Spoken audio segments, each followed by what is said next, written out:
Bienvenidos, bienvenidas, bienvenidos a este club de lectura de Radica, que hoy tenemos el súper privilegio de tener entre nosotros a Nazaret Castellanos, autora de Neurociencia del cuerpo, cómo el organismo esculpe el cerebro.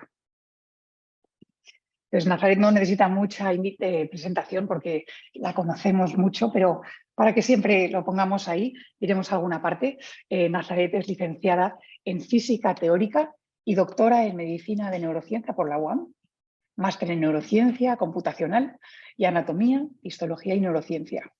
Es directora de investigación del laboratorio Nirakara y cátedra extraordinaria de Mindfulness y Ciencias Cognitivas de la Universidad Complutense de Madrid. Ha escrito 4 libros, 2 para adultos, El espejo del cerebro y el que vamos a hablar aquí hoy, cómo el organismo esculpe el cerebro, de la neurociencia del cuerpo, y luego 2 para niños, que es el último que ha salido, ¿verdad? Es uno de los Alicia, el primero viajaba por el cerebro y en el segundo viaja más por el aparato digestivo, ¿verdad? Exactamente. Pues mil gracias por estar aquí, Nazaret. Una ilusión enorme tenerte aquí en Radica y poder tener esta conversación contigo. Bueno, siempre un placer estar en lo que yo considero mi casa, ya que es en Radica. Sí que el privilegio mío, de verdad. Muchas gracias, María, por organizarla, Javi, y a todo el equipazo que hay detrás. Sí. Y bienvenidos a todas las personas que os habéis unido a esto en directo o en diferido. Entonces, tengo algunas cosas que me gustaría hablar contigo, ¿no? Entonces, así vamos a empezar como lo simple, ¿no? ¿Por qué para ti era importante escribir un libro sobre la neurociencia del cuerpo? Pues bueno, porque hace como pues, 12 años, cuando yo empecé a estudiar la relación entre el organismo y el cerebro, pues claro, este era un tema que era pues un poco escandaloso dentro del mundo científico porque en ese momento no se aceptaba que el organismo pudiese influir sobre el cerebro, ¿no? Entonces, cuando al principio pues, fueron años muy de lucha, de bastante resistencia. Cuando nosotros enviamos por primera vez un artículo que hablaba de la influencia del corazón sobre el cerebro, recibimos críticas de la comunidad científica a veces muy duras. Nos llamaron un poco de todo porque aquello no podía ser, era una barbaridad decir aquello. Pero es verdad que poco a poco el mundo se fue abriendo. Es verdad que en aquel momento pues yo tenía esa lucha al mundo científico, ¡qué cerrado es! Pero luego pues se rindió a las evidencias y eso también hay que reconocerlo, ¿no? Es verdad que yo confiaba plena y ciegamente en que el organismo influía sobre el cerebro, pero es verdad que la comunidad científica dice, bueno, vale, pero hay que ser prudente y hasta que aquello no esté muy bien demostrado no se acepta, ¿no? Y yo como ya confiaba plenamente, pues lo que quería era que nos dieran el sí. Entonces, pues finalmente ya se reconoció, se aceptó. Esto supone un cambio enorme de paradigma, no solo científico. Entonces ahí es donde viene la parte del libro. Pues en el mundo científico escribimos artículos científicos que son siempre muy técnicos, son muy descriptivos de los datos, se calcula esto, lo otro, la estadística. Yo siempre digo, ¿no? Y lo pongo, creo, en el anterior libro, ¿no? Digo, un manual de IKEA me parece que era más cálido que un artículo científico, y es verdad, ¿no? Entonces yo pues notaba que lo que estaba sucediendo desde el punto de vista científico era apasionante.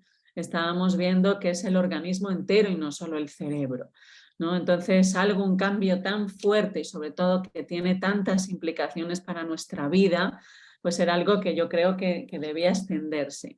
Entonces, como los artículos científicos pues son siempre pues, muy difíciles de entender si no estás metido completamente en la jerga, o sea, yo siempre digo, cuando yo tengo que leer un artículo científico que no es de mi tema específico, lo paso muy mal, no me entero.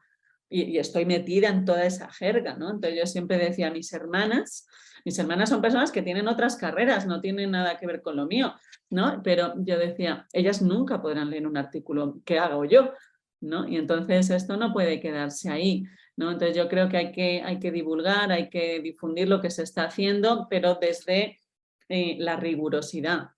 Es decir, que lo que se está haciendo, qué se hace, cómo se hace, qué significa, porque si no a veces pues ves interpretaciones y mensajes que a lo mejor es un poquito más superficial de lo que debiera.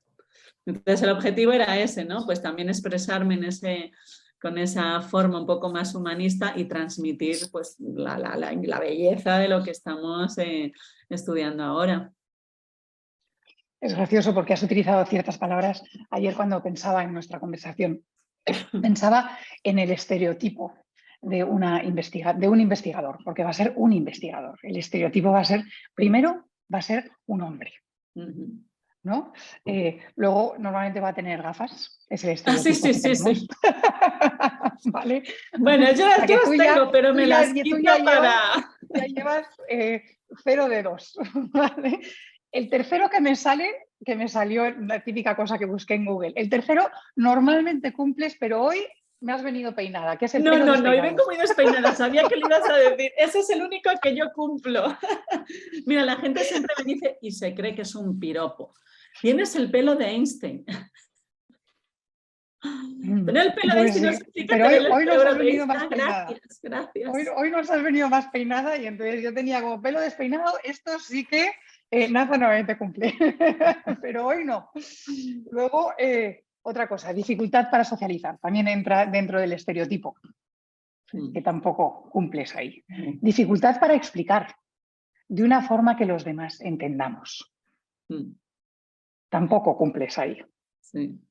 Luego, buscar datos a tal nivel que entendemos, que se entiende, o sea, que el estereotipo, sigo con el estereotipo, ¿vale? Sí. Que se entiende el mundo como blanco y negro y no hay espacio para poesía, para imaginación o para esto. Tampoco por la forma que escribes se ve que tampoco cumples esto. ¿Cómo ha sido para ti? Solamente cumpliendo con el pelo despeinado, moverte por este mundo. Bueno, pues me parece increíble, ¿no? Me parece, me emociona incluso lo que dices porque refleja mucho un poco una lucha personal, ¿no? O sea, cuando pues te metes en ese mundo científico, fíjate que yo empecé, lo primero que yo estudié fue física, y física teórica. Yo estudié física teórica y cosmología cuántica.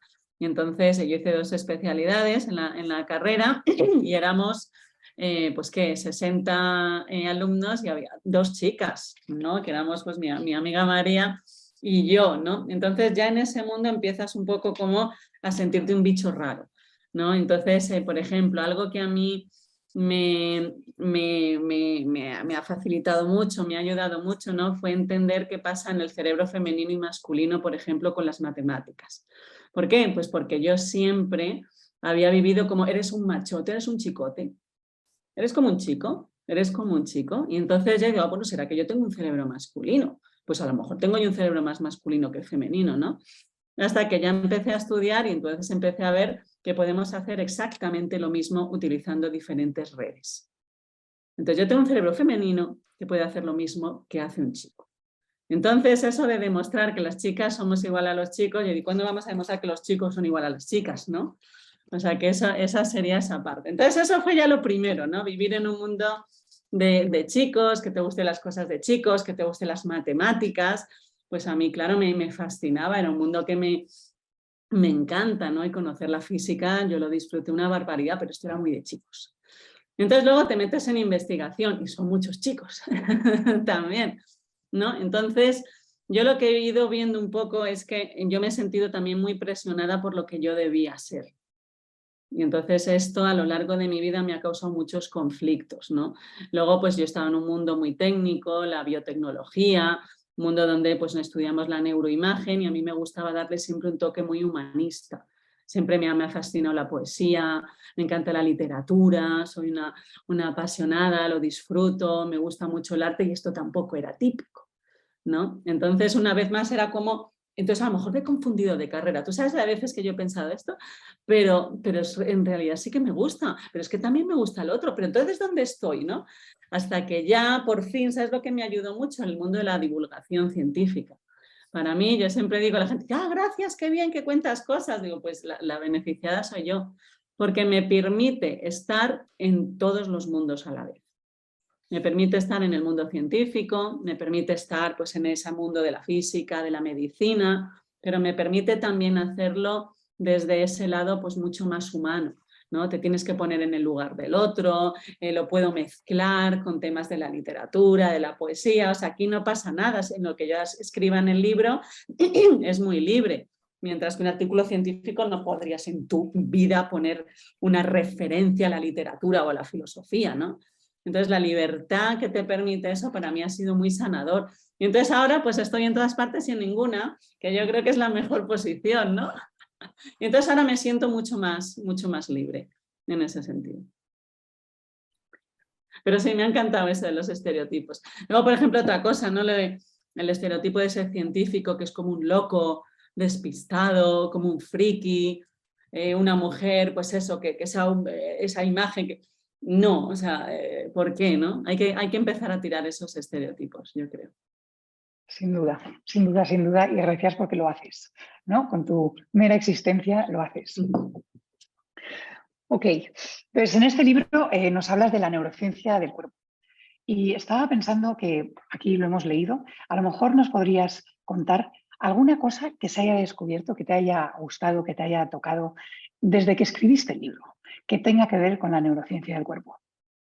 Pues mira, eso es muy bonito porque esto es un campo, claro, la neurociencia del cuerpo que está constantemente cambiando porque estamos en plena revolución, es una ebullición de todo lo que está sucediendo. Entonces, este noviembre ha sido pues muy intenso desde el punto de vista científico.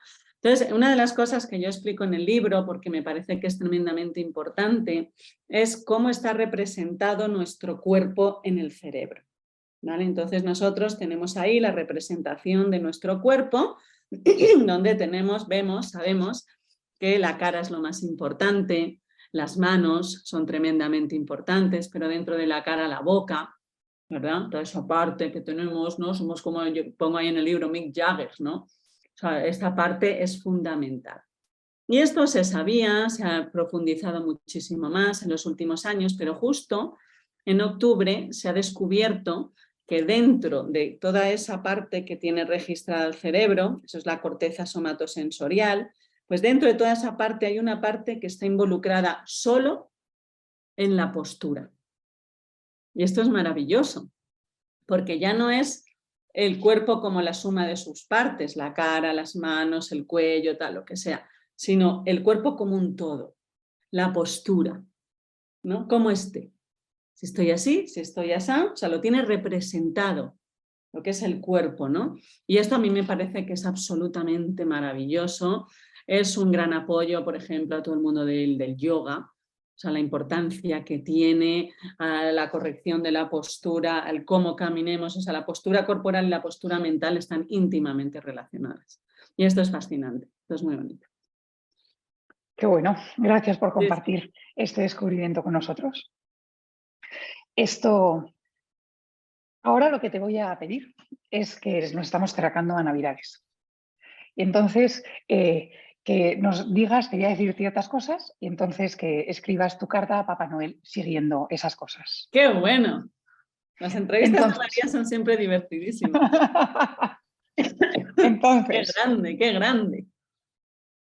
Tu carta a Papá Noel, si fueses a pedir un dato o una información relacionada a la neurociencia del cuerpo que te gustaría supiese todo el mundo, porque le haría mucho más feliz y estar mejor. El corazón, sin duda alguna, ¿no? Para mí es dentro de todo lo que estudiamos, que es la influencia del intestino, del estómago, de la respiración y el corazón es el que tiene más impacto sobre el cerebro. Esto ya se sabe, ¿no? Pero es mucho más simbólico. No es solo pues, la cantidad de influencia eléctrica, no, bioquímica, biofísica que recibe el cerebro. El corazón, según lo que nos dicen estos estudios, está relacionado con la percepción que yo tengo del mundo. Es esa subjetividad, ¿no? Una frase que siempre repito, ¿no? De la mística judía, es no vemos las cosas como son, sino como somos, ¿no? Pero ese corazón, a su vez, que marca lo que yo veo, que esto se llama técnicamente la representación interna del mundo, marca cómo yo voy a percibir, ¿no? Y según eso, cómo yo voy a actuar.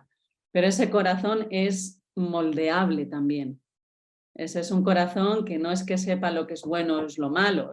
Son las referencias históricas que tenemos de ella son infinitas, desde los egipcios, que fueron la cultura más cardiocentrista, que decían una cosa muy bonita: puse el corazón en ti para que recordases lo que habías olvidado, y cuando lo hayas recordado, el corazón te habrá abandonado, ¿no? Fíjate, el corazón como ¿Puedes esa repetir, por favor? referencia. ¿Puedes Puse el repetir? corazón en ti para que recordases lo que habías olvidado, y cuando lo hayas recordado, el corazón te habrá abandonado. Porque ellos al final, cuando morías, el juicio de Osiris ponía en el corazón. Si tu corazón pesaba más que la pluma de un ave, pues tenías que volver a purificar. Es decir, el corazón en nuestra cultura, en la cultura judeocristiana, ha estado siempre el Sagrado Corazón, la caridad del corazón. Ha estado en casi todas las culturas maya también. Los sacrificios que se hacían sacando el corazón es porque veían ahí representado al ser, ¿no? Entonces, en todas las culturas hemos tenido siempre ese baile, ¿no? Más en la nuestra ha habido un baile, es entre corazón y cerebro, pero corazón ha estado siempre, ¿no? Entonces, esa idea de corazón como realmente lo que tienes que esculpir, el corazón como lo que tú llevas dentro, ¿no? Entonces, ¿por qué me gusta tanto? Pues porque hay un tema que me fascina dentro de la investigación, que es la sincronización entre corazones. Esto nosotros lo hemos medido en el laboratorio, pero se han publicado muchas cosas. Cuando dos personas se están comunicando y pueden estar hablando o pueden estar sin hablar, los corazones empiezan a comunicarse. Se ha medido, por ejemplo, cuando una persona está hablando a varias personas, imagínate un profesor, los corazones se comunican con el de ese profesor, ¿no? Los corazones se comunican entre un grupo de trabajo. Entonces, ¿qué se dicen? Pues no sabemos, la ciencia es una película muda, sabe que hablan, pero no se puede ver qué se están diciendo, pero se están diciendo cosas, ¿no? Y entonces a mí esto me fascina, siempre desde que yo lo estudié y lo medimos en el laboratorio, me impactaba tremendamente el decir, ¿qué llevo yo en el corazón? Porque eso es lo que voy a comunicar, ¿no? Entonces esa increíble, ¿no?, responsabilidad que tenemos cada uno de qué albergo yo dentro, qué dejo entrar, qué dejo salir, ¿no? Eso a mí me parece un tema absolutamente, bueno, que yo creo que quizá de los más elevados que hay, ¿no? El corazón, sin duda alguna, el corazón. Ok, el siguiente es un dato o información que te gustaría supiesen todos los médicos que nos tratan. Uy, pues mira, hay una cosa, hay un psiquiatra que últimamente estoy estudiando mucho, una persona que revolucionó la psiquiatría primero en Italia. Italia fue de los primeros países en cerrar los manicomios, ¿no? Entre ellos, por ejemplo, pues las escuelas que había en el norte de Italia. Ellos fueron de los pioneros en la humanización de la medicina. Entonces, este psiquiatra, que es Borgnia, que me fascina, tiene todos unos tratados, que los tengo ahí, me los leo, sobre la dulzura. Y dice Borgnia, la dulzura es hacerle comprender al otro que es merecedor de la vida que habita en él. Es increíble, ¿no? O sea, cómo pues el personal sanitario en general, yo creo que tiene un papel social que es extremadamente importante, ¿no? Pues todos acudimos al hospital, no es un momento fácil para nadie, es una profesión que es muy difícil, están en constante relación con el dolor, con el miedo, ¿no? Entonces les pedimos mucho, es que me trata mal, es que, pues tú imagínate que tienen que estar 8 o 10 horas al día tratando con el dolor, ¿no? Excepto ciertas especialidades como a lo mejor pues ginecología, ¿no? Cuando nace un bebé, que es toda alegría, el resto nadie está allí por disfrute, ¿no? Entonces, pues es una población que yo creo que necesita mucho más cuidado del que pues le estamos dando, y también necesitan, yo creo, ellos abrirse a esa experiencia que deben tener de esa comunicación con el dolor, ¿no? Estos han hecho pues ya bastantes estudios. Entonces hay algo que me encanta y es la ternura en ese momento, ¿no? Como pues yo necesito un médico que sepa muchísimo de lo que me pasa, tal, y que haga tal, vale, perfecto, ¿no? Pero esto lo hará posiblemente mañana un robot, ¿no? O la inteligencia artificial, pero lo que nunca hará es esa ternura. Bueno, quiero que sepáis todos los que estáis en sala con nosotros que Nazaret no tiene ni idea de las cosas que le voy a preguntar yo hoy. Y entonces quiero que digo, porque es que a mí me alucina la facilidad que tienes de recurrir a datos y frases sin haberte preparado. Pues mira, Porque esto era de yo verdad de quiero que pequeña... sepáis que no le dije nada. Yo de pequeña siempre digo que debía ser súper pedante. Yo sabía leer con 2 años y hablaba como un adulto con nada, 2, 3 años. Esto siempre me cuenta la familia. Y a mí lo que me fascinaba era siempre constantemente aprender cosas. Entonces yo debía ser una pedantería con pies, pero tremenda. Y aquí sigo, claro. Pues Diciendo, estamos muy dando datos agradecidos por de ahí. tenerte con nosotros, en este estado que dices. Vale, la tercera carta a Papá Noel sería un dato que te gustaría supiesen nuestra pareja o ser querido. ¡Wow! ¡Qué fuerte esa! Pues yo creo que la importancia de los abrazos, fíjate. Esto es una cosa que yo investigué una vez, pues fui a una revisión en ginecología y tal, y me dice la ginecóloga, bueno, nos vamos preparando para la premenopausia. Y yo, ¡ah! ¿Cómo? Entonces esto fue un impacto. No, pero ¿qué dice usted? Hombre, pues yo que tú me iría preparando. Entonces salí ahí como en un shock, ¿no? Entonces, claro, yo, como soy tan pedante, como te decía, ya me puse a estudiar, ¿no? ¿Qué es lo que pasa? Entonces encontré, aparte de estudiar pues, todos los mecanismos hormonales, tal y cual, y no sé qué, encontré un estudio que me hizo mucha gracia, me gustó mucho, ¿no? Y es la importancia que tenían los abrazos, sobre todo en la fase de la menopausia. Esto es un estudio donde cogieron un grupo de mujeres que estaban pasando por la menopausia, entonces pues todas relatan pues ciertos síntomas que son más o menos comunes. Entonces se cogió ese grupo de personas y se dividió en 2. Una, pues nada, siguió con lo que se suele hacer normal y que son pocos protocolos realmente lo que hay, porque es otra gran desconocida. Y al otro grupo se le hizo lo mismo, pero tenían unos deberes. Todos los días en casa su pareja les tenía que dar un abrazo. Tenían que pedir un abrazo o indicarle a su pareja que les diese un abrazo. Fíjate qué estudio, ¿no? Increíble. Y entonces, ¿qué pasa? Que hubo diferencias significativas en los síntomas que relataban, ¿no? Entonces, a mí me parece que es muy, muy importante, ¿no? Algo que yo recordaría mucho a la pareja es esa importancia del contacto físico, ¿no? Contacto físico que puede ser una caricia, ¿no? Que puede ser un tag, que puede ser un abrazo. Eso se manifiesta a nivel hormonal mucho, ¿no? Entonces a veces se nos olvida, yo creo. Pues mira, yo además como me pilla justo en el momentillo ese de la vida, es un dato que me va muy bien saber, o sea que te lo Fíjate qué agradezco bonito también el enormemente. pedir un abrazo, ¿no? El pedir, sí, Sí, la capacidad de pedir, ¿verdad? Que nos cuesta. de reconocer que Vale, necesitamos ese cariño. hemos pasado, ahora vamos a pasar, ya pasamos las cartas a Papá Noel, ahora pasamos a las resoluciones de principio de año, en lo que queremos, lo que deseas para el 2023. Ah, los objetivos. ¿Vale? Los objetivos, ¿vale? Entonces, ¿qué recomendarías que dejásemos de hacer? Que dejásemos de hacer.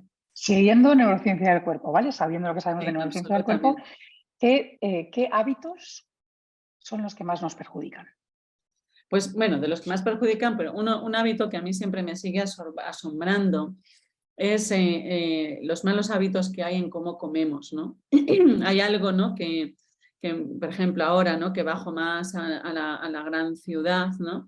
Y entonces a veces voy por la mañana, entonces ves lo que desayuna la gente que se compra en la estación de metro, lo que llevan en el autobús, lo que comen los niños en el parque, ¿no? Y esto es diario. O sea, porque yo creo, bueno, y lo dicen los estudios, no pasa nada porque un día hagas eso ni 2, ¿no?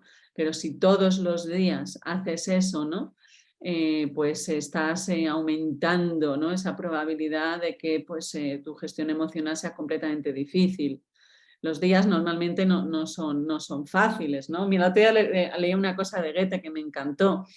Recuerde una época feliz. Yo recuerdo una época feliz, ¿no? Pero en esa época no hubo un solo día que fuera completamente feliz, ¿no? O sea, nuestro día son muchos días en un día, ¿no? Entonces, siempre, pues ante esas dificultades, el echarle esa gasolina al cuerpo, me parece que demasiado bien estamos, ¿no? Tal y como comemos así. Mira, otra cosa, lo que me preguntabas antes de estudios que han salido ahora. El grupo de John Cryan en la Universidad de Cork acaba de sacar un artículo donde ven que la neurogénesis hipocampal, es decir, la formación de nuevas neuronas en el hipocampo, depende de la microbiota intestinal. Entonces, cuando se empiezan a formar neuronas, el hipocampo es la zona del cerebro más involucrada en la memoria, por tanto, una de las que más tenemos que proteger. Entonces, cuando nace una neurona como en forma de semilla. Entonces va creciendo, se forma un neuroblasto, es una neuronilla, ¿no? Entonces, en ese momento, el que esa neurona converja ya a una neurona madura es muy difícil, ¿vale? No todas sobreviven. Es decir, se forman nuevas neuronas, pero no significa que todas vayan a sobrevivir. Entonces, en esa supervivencia de esas neuronas primigenias influye tremendamente el intestino, ¿no? Como el fertilizante. Entonces, ese es uno de los hábitos que a mí me parece, ¿no? Me asombra que a nivel social esté permitido el acceso, ¿no? a esas bebidas que se toman nuestros adolescentes, esas cosas, ¿no? Y dices, todo esto está aquí tan libre, ¿no? Esto me asombra. Normalizado, ¿no? Y entonces con esto nos has hecho algo que dejar y también algo que tomar, ¿no? Pero ¿qué hábito cogerías, ¿no? Este ha sido dejar, ahora en este nuevo año, ¿qué hábito dices? Pues este año me propongo, ¿no? Nos recomendarías que este año me propongo hacer esto. Bueno, pues yo creo que mira, o sea, bueno, aparte ahí no vamos a decir lo del ejercicio físico y tal, que ya lo tenemos más o menos incorporado en casa, pero a lo mejor sí esa necesidad de recibir más cariño, ¿no? De ser más consciente del cariño que recibimos. Esto es algo que también me sorprende, ¿no? Los estudios que hablan de cómo pues, somos muy amados, pero no significa que nos sintamos amados, ¿no? Entonces, yo sí que he notado estos años, ¿no? El aislamiento, el no tener alrededor a personas, el no sentir esa calidez, yo sí que lo he notado como algo que faltaba, ¿no? No digo que haya sido necesario, no, pero lo he notado, ¿no? Entonces, el darme cuenta de cuando pues, realmente necesitamos estar más en contacto con personas, que sea un contacto más directo, ¿no? Entre los seres. Yo creo que no debemos descuidar eso, ¿no? Que yo a veces me pasa, ¿no? Que tengo mucho trabajo, tengo muchas cosas, entonces no me da tiempo a quedar con gente, ¿no? Pues tiras a lo que es más funcional. Y creo que es una parte fundamental, ¿no? El rodearnos de ese cariño de los demás. Yo diría que eso tenemos que tenerlo más consciente, creo yo. Qué bonito, ¿no? Porque hace un momento nos hablaste de esto de pedir abrazos, ¿no? Y de recibir abrazos, pero ahora a esto le estás añadiendo el ser consciente de que estás recibiendo este abrazo. Exacto, por eso a mí me parecía que era tan importante ese estudio de pedir un abrazo, porque pedir un abrazo involucra el ser consciente de la necesidad de recibir cariño de forma explícita, ¿no? Entonces no vale eso de si ya sabes que te quiero, no hace falta que te lo diga, ¿verdad? Bueno, sí, porque nuestro cerebro tiene una capacidad de olvido que es tremenda. Entonces aquello que damos por hecho no sabemos dónde está. Entonces hay una cosa que para mí que es importantísimo y que es la base de la meditación, ¿no? Es el recordar, el constantemente recordarnos cosas. ¿No? Que ya lo sé, no, lo sabes ahora que te lo acabo de recordar, pero mientras no estaba consciente, ¿no? Entonces ser consciente de que necesitamos todo eso, ¿no? de que yo necesito pues, sentir que estoy con mi familia, con mis amigos, necesito sentir ese cariño. Yo eso sí que lo he notado mucho esos años y me he dado cuenta de la importancia que tiene, ¿no? Y mucha más, yo creo, de la que nos sentimos. Y yo creo que tiene una repercusión en la salud física tremenda, y esto también se ha visto. Sí, que además recordar nos vuelve a llevar a lo que hablabas antes del corazón, ¿no? Porque recordar es volver a llevar al corazón, ¿verdad? Recordar, recordis, volver a pasar por el corazón, absolutamente, absolutamente. Fíjate, nosotros publicamos un estudio donde las personas que estaban en las primeras etapas de la enfermedad de Alzheimer, la comunicación entre corazón y cerebro disminuía. Y disminuía más, o sea, era mayor la desconexión corazón-cerebro cuanta mayor era la pérdida de memoria que habían tenido. Porque recordar es recordar desde tu vida. Entonces siempre vivimos todo desde nuestra memoria. Estoy intentando acordarme, no sé si fuiste tú la que lo publicaste, pero me encantó este descubrimiento que habían hecho de que la oxitocina, ¿no? La felicidad y el amor, refuerza el corazón. La comunicación entre corazones. No, y que el El corazón propio se vuelve corazón. el propio corazón se vuelve más fuerte contra más oxitocina soltamos. Exactamente, está relacionado con la salud cardiovascular. Absolutamente. Por ejemplo, sentir alegría, y sentir alegría ya mejora lo que se llama la flexibilidad cardíaca. Aumenta la variabilidad de la frecuencia del corazón, ¿no? Pero si encima siento alegría y soy consciente de que siento alegría, la mejora aún más. Fíjate. Absolutamente. Es uno de sus grandes alimentos, la alegría para el corazón. Sí, absolutamente. Que vuelves a hablar de ser consciente, ¿no? O sea, que la importancia Claro, de claro. no solamente una parte, ¿no? El de tenerlo, sino además ser consciente de qué está ocurriendo. Completamente, completamente. Yo creo que esa es nuestra casa, ¿no? El ser consciente de lo que está sucediendo, de lo que nos está sucediendo. Y cuántas veces, ¿no?, nos está sucediendo algo de lo cual no éramos conscientes y no sabes entonces si estás ahí, si eso realmente está. Mira, hay una cosa muy bonita que hace David Schachter en Harvard, ¿no? Él es profesor catedrático en psicología en Harvard, ¿no? Y entonces él hizo un experimento muy bonito donde, muy impactante, le preguntaban, ¿no?, a ciertas personas pues, sobre su vida. Imagínate que te coja, María, cuéntanos tu vida. Pues he vivido aquí, he nacido aquí, he estudiado aquí, tengo 3 hijos, pues tengo no sé qué, tal y cual. Bueno, esos son datos. Quiero que me cuente usted su vida. Vale, vamos, me dice usted que ha vivido, yo qué sé, me invento, en Nueva York. Pues cuéntame, recuérdame experiencias, cuéntame esa memoria de tu propia vida. No me digas estaba aquí, fui allí, el otro. Dime vivencias, ¿no? La gran parte no sabía. El hipocampo se quedaba bloqueado. Aquello no estaba guardado. Y entonces esto es lo que se llama la amnesia por lo automático. ¿Y por qué no estaba guardado? Porque a lo mejor en ese momento no se ha vivido de forma consciente. Si se ha vivido de forma consciente, la probabilidad de que se guarde es mucho mayor. Por tanto, aquello que no vivimos de forma consciente lo estamos borrando, ¿no? Entonces, fíjate qué tremendo es eso, ¿no? Que cuando te digan de tu vida que recuerdas y solo sean los datos, eso es tremendo. Como que no está grabado en el corazón. Claro, bueno, sí, hablaban más de cerebro ellos en estos estudios, pero bueno, era la época pre-organismo. Pero fíjate, hace poco, un año, sucedió una cosa en una universidad en Eslovenia, creo que era, no me acuerdo dónde. Por ahí un país de estos de Europa. Bueno, pues estaban midiéndole el cerebro a una persona mayor, le estaban haciendo unas pruebas y esa persona fallece en ese momento. Esto, dicho así, que va a sonar muy mal, esto es una joya desde el punto de vista de la investigación, porque estás midiendo en directo un cerebro que está muriendo. Normalmente, obviamente, por razones éticas, esto no se puede hacer, ¿no? Una persona que ya está agonizando, espera que lo meto en la máquina que quiero ver, no, tienes que respetar, ¿no? Pero si se da la casualidad, digo, con todo el respeto y eso, suena mal, es una joya. Entonces, ¿qué es lo que ellos vieron? Que en el momento que la persona muere, el corazón deja de latir y el hipocampo empieza a generar una cantidad de actividad desbordante, que interpretaban como que estaba recordando aquello que recordaba. Y entonces a mí aquello me fascinó. Yo pensaba, joder, cuando yo me muera, ¿qué recordará? ¿Qué recuerdos evocará mi hipocampo? Hoy en día ahora, pues eso habría que volverlo a estudiar desde el punto de vista de la relación con el corazón y tal, pero en aquel momento era solo cerebro, ¿no? Entonces, y esto me impactó mucho. ¿Qué recordaré? Pues qué pena que a lo mejor llegue ese momento y no tenga tanto, y tenga datos, ¿no? O sea, eso me pareció increíble, ¿no? ¿Qué recordaré yo?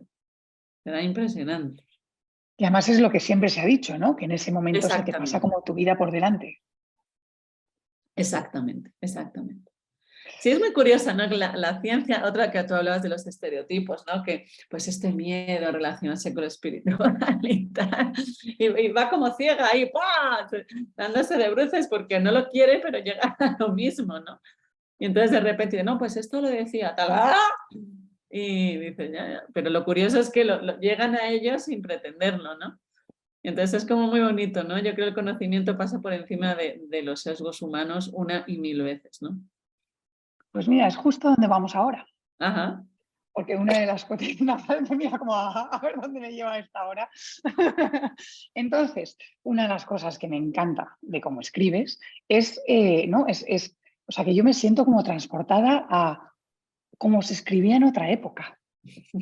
O sea, que hay es poético en la forma en la que escribes. Y luego me encanta las referencias que haces a personas ya de todo momento de la historia. Entonces yo he hecho una pequeña, he cogido unas cuantas citas que tienen que ver con diferentes partes del cuerpo y cosas así, dichas por personas antes de la neurociencia. Y entonces me encantaría que nos dieses, si te parece, la explicación neurocientífica, si la hay, Claro, exacto. que acompaña a esta frase. ¿Te parece? Claro que sí, maravilloso. Venga, Maravilloso. pues la primera que tengo es de Buda. Hombre, Y él dice, mantener el cuerpo con salud es un deber. Si no, no podemos mantener nuestra mente fuerte y clara.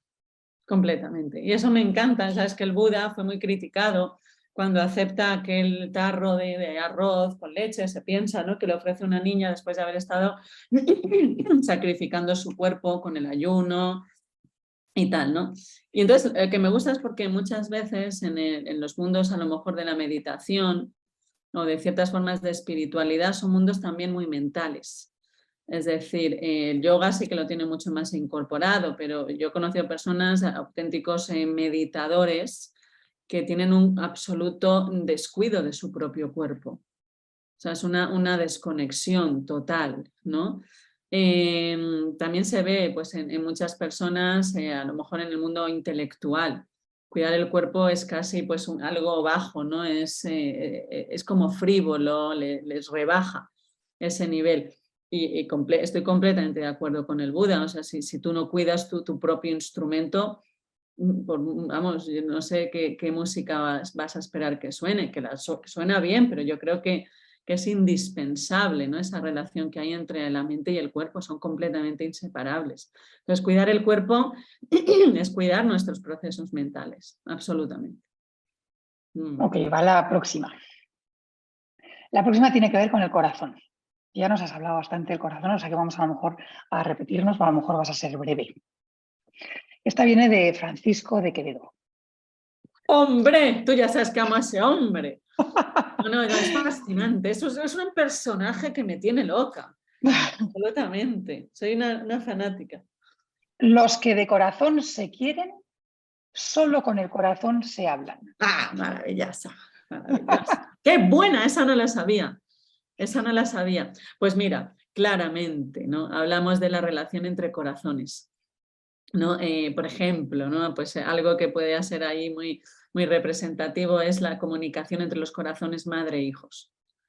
Independientemente de que hablen o no, y evidentemente, por ejemplo, con un bebé no hablas, la comunicación, la sincronización, en este caso, de corazón es absoluto.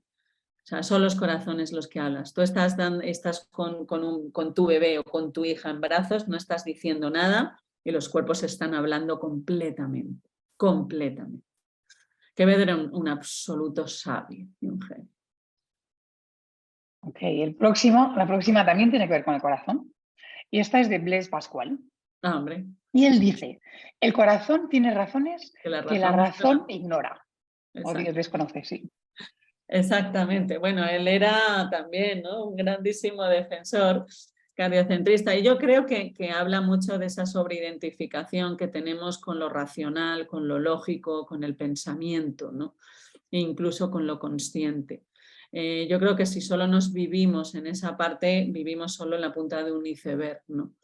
Entonces, sin duda alguna, ¿no? Creo que tenemos que abrazar pues, la contradicción y el misterio una y otra vez, completamente, completamente. Ok, vamos a pasar al intestino. Ahora son frases del intestino. Ahí también estaba Quevedo, ¿eh? Pues no, hoy Es no te tengo que maravilloso. ver. El primero que te tengo es Víctor Hugo. Ah, bueno, a ver. ¿Vale? En el hombre hay una serpiente, el intestino, que tienta, traiciona y castiga. ¡Qué bueno! ¡Qué gracia! Bueno, pues yo creo que es una serpiente si la envenenamos, ¿no? Es una serpiente que castiga si está envenenada. Pero yo creo que es una serpiente que nos guía si está bien alimentada.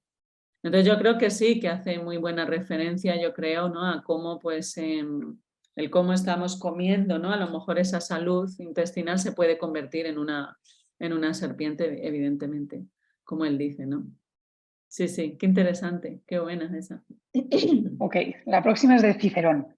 ¿No? Una nación puede sobrevivir a sus locos y hasta a sus ambiciosos, pero no puede sobrevivir a la traición intestina. Pues mira, hay una cosa que a mí me encanta, ahí que es del proyecto que hizo Cambridge, que nos habla de la influencia que tiene la gastronomía sobre la cultura social, ¿no? Nosotros, pues si vivimos en el mismo país, pues tú y yo comemos de forma más similar que una persona que vive pues en Groenlandia, ¿no? Que hablábamos antes. Entonces, eso también está marcando una cultura, ¿no? Entonces, una nación también son sus hábitos más biológicos, más puramente biológicos. Y yo creo que la gastronomía también marca un pueblo, ¿no? Y esto es muy bonito porque yo creo que es algo, fíjate que el intestino, como decía el grandísimo Quevedo, está muy cerca de la tierra, decía Quevedo. Lo que no eleva el alma vuelve a la tierra, o sea, la caca, ¿no? Entonces, es una parte muy terrenal de las personas, una parte muy visceral, es una parte muy unida a la tierra, y la tierra es la nación, la tierra también son los pueblos, ¿no? Entonces, que no se nos olvide esa parte tan animal, tan visceral que tienen nuestras sociedades tan sofisticadas hoy en día. Absolutamente. Yo, por ejemplo, ¿sabes lo que yo haría? Yo contrataría una buena nutricionista en el Congreso de los Diputados. Absolutamente. Qué gracia que digas Entre eso. otras cosas que contrataría ya. Es muy gracioso que digas eso porque no voy a decir todas las frases que tengo, ¿vale? Pero la última que te tenía en el intestino, que no la iba a cubrir, pero como acabas de decir lo que acabas de decir, entonces la voy a decir, era de Alfonso Guerra, ¿vale? ¿Y qué Que dijo? dice, Fraga tiene los intestinos colocados en el cerebro. ¡Ah! Pero él no lo sabía, pero le ha dicho un piropo. ¡Ah, qué bueno! Bueno, pues yo creo que tienen los intestinos en el cerebro, pero el intestino de Víctor Hugo, ¿no? De esa serpiente un poquito envenenada con mucha agresividad. ¡Qué Ok. grande, qué grande! Vamos a pasar a los ojos. ¿Al? A los ojos, Uy, uf, nuestro ¿vale? temazo. El alma que besar puede con los ojos, también puede besar con la mirada. De Gustavo Adolfo Bécquer. Sí, lo conocía. Pues fíjate, eso es muy bonito porque mirar no es igual que ver, ¿no? Ni ver es igual que mirar, ¿no? Entonces ese poder que tiene el cómo estemos mirando. Esto también lo estudió Schachter de Harvard, ¿no? El cómo la forma que tenemos de mirar algo ya está influyendo, ya está sesgando en cómo lo memorizamos, ¿no? Entonces, algo, por ejemplo, que aumenta nuestra memoria es fijar la mirada. Por ejemplo, si estamos viviendo una situación y estamos hablando con alguien, estamos moviendo los ojos constantemente, esto le cuesta mucho más al cerebro memorizarlo que si tenemos la mirada fija. Por ejemplo, la meditación se cuida mucho que la mirada esté fija. Cuando hablamos con alguien hay una cosa muy bella, que es lo que se llama el anclaje de la mirada. Cuando miramos a una persona y la miramos a los ojos, la comunicación entre corazones es mayor, la sincronización entre los cuerpos es mayor, por tanto tenemos más capacidad de comunicarnos, de entendernos, de tener empatía. Los ojos pertenecen al cerebro y los ojos pues es la entrada por la que pues los demás entran a nuestro propio cuerpo, ¿no? Que es incorporarnos. Entonces el poder que tiene la mirada, lo que hablábamos antes de ¿qué le dirías a tu pareja para el año que viene o a tu familia? Que nos mirásemos más a los ojos. Absolutamente. Y sabes que cuando miramos a alguien a los ojos nos parece más guapo. Esto también se ha hecho.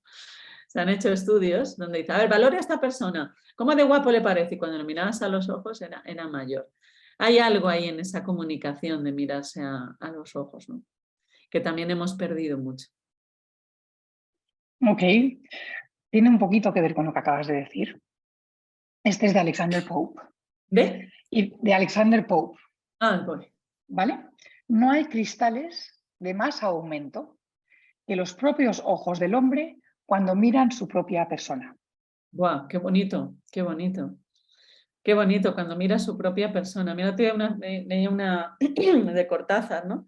Que decía, tú eres mi espejo, por tanto, para mirarme tengo que verte, ¿no?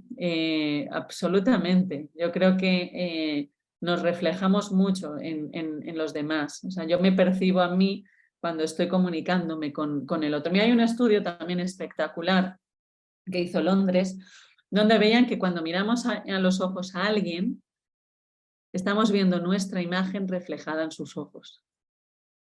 Fíjate qué espectacular. Y esto no es así solo de directo, sino que implica mucho más. Estoy viendo mi imagen reflejada en tus ojos, ¿no? Los sufís decían, somos los ojos por los que Dios se ve, decían ellos. Es decir, que a través, nosotros somos la interacción con los demás, y a través de la interacción con los demás nos percibimos a nosotros mismos. También una forma de conocernos. Eso es muy bonito, muy bonito. Ok, pasamos a las manos. ¡Ah, temazo! Eso se lo dedicamos a Pato. Exacto. Esto es de Ernst Fischer. De hecho, voy a empezar entonces, como has dicho lo de Pato, vamos a empezar con una escultura, la segunda que tenía de manos, que es de Louis Bourgeois. No soy lo que soy lo que hago con mis manos.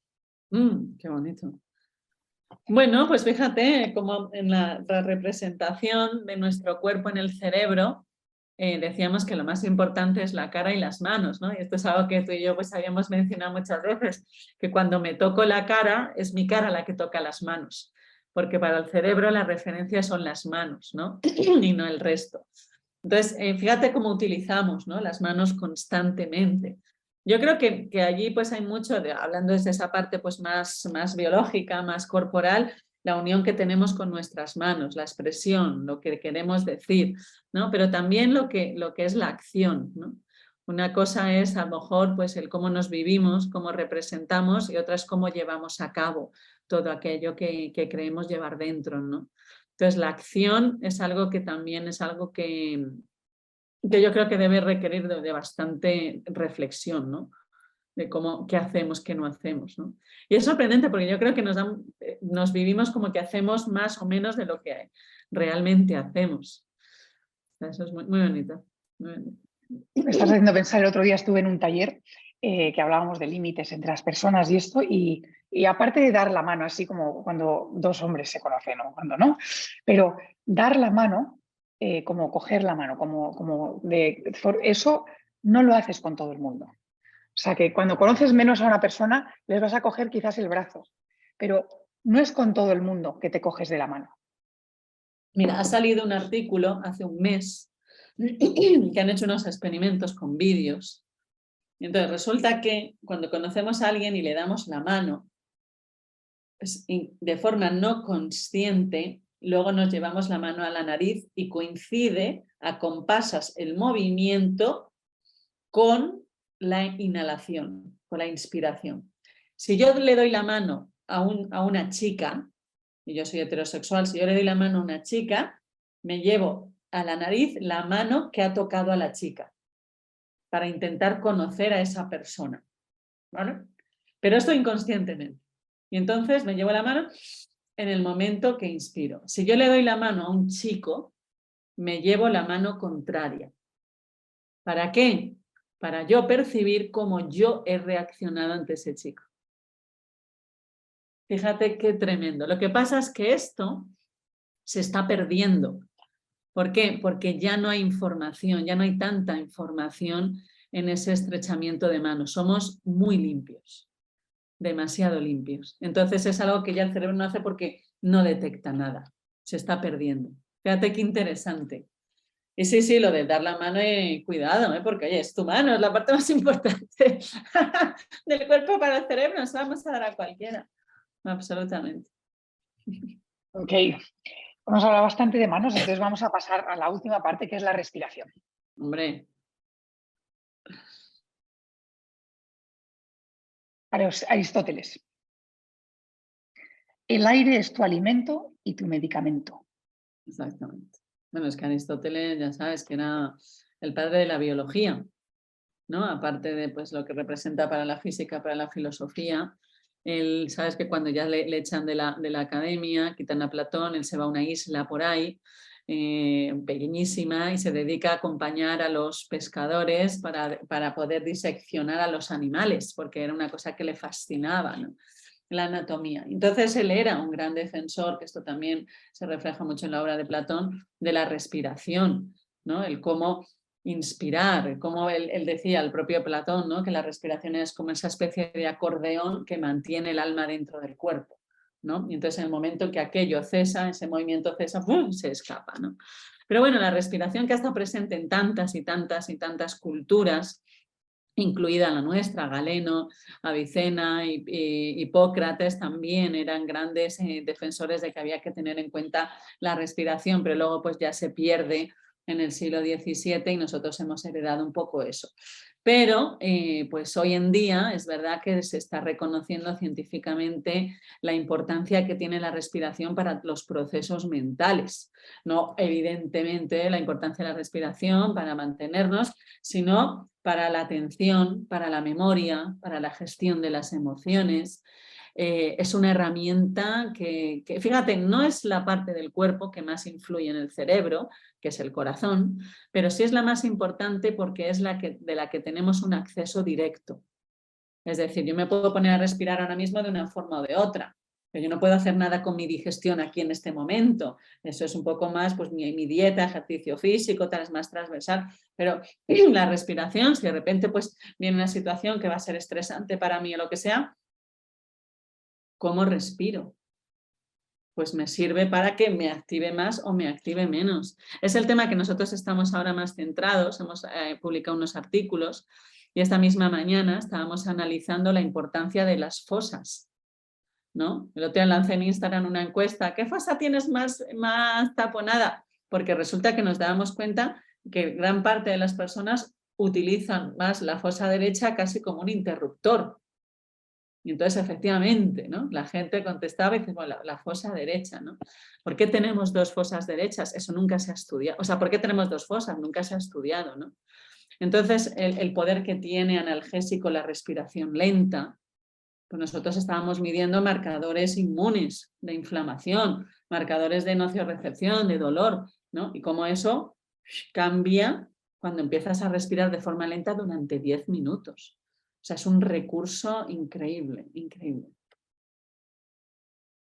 A ver, porque tengo varias más de respiración, entonces un segundito que voy a elegir la que es la que... Es verdad, que tenemos ya que ir despidiendo, se ha pasado volando, madre mía. Sí. He mirado y dijo, será ni cuarto. Vale, una de Thich Nhat Hanh. Grande él. Los sentimientos vienen y van, como las nubes en el cielo. La respiración consciente es mi ancla. Completamente. Es el ancla al cuerpo, ¿no? Para mí yo creo que la meditación siempre debe empezar por esa atención a la respiración, porque yo creo que es la forma más inmediata de meternos en el propio cuerpo y esa conexión cuerpo-mente, ¿no? Fíjate que hablábamos de que la cara es lo más importante, la boca, esta parte aquí, ¿no? Que éramos como un Mick Jagger así. Cuando nosotros prestamos atención a las sensaciones de la respiración, estamos prestando atención a una de las partes más importantes del cuerpo, esa parte de aquí. Cuando mi respiración influye en el cerebro, pero cuando yo presto atención sobre mi respiración, influye mucho más. ¿Por qué? Porque cuando nosotros empezamos a tener conciencia de nuestra respiración, la respiración ya se vuelve consciente.